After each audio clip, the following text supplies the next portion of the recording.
ஒரு ரகசியம் சூட்சுமமாக முருக வழிபாட்டில் சொல்லப்பட்டுள்ள ஒரு செய்தியை நான் சொல்லணும்னு ஆசைப்படுறேன்.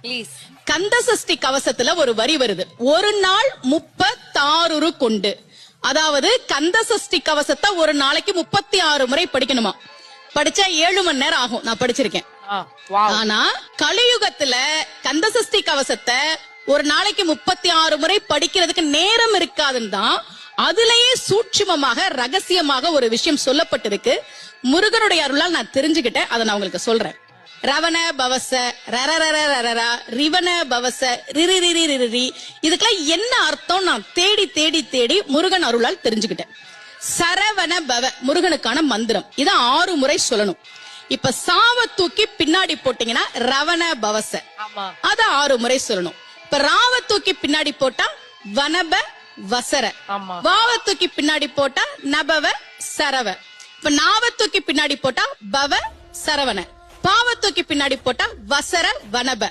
ஒன்னொன்னையும் 6 முறை சொன்னா 6 × 6 36 வரும்.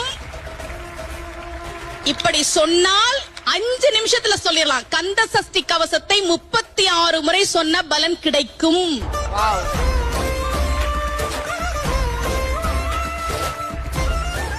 இது கந்த சஷ்டி கவசத்திலே சூட்சுமமா சொல்லப்பட்ட விஷயம்.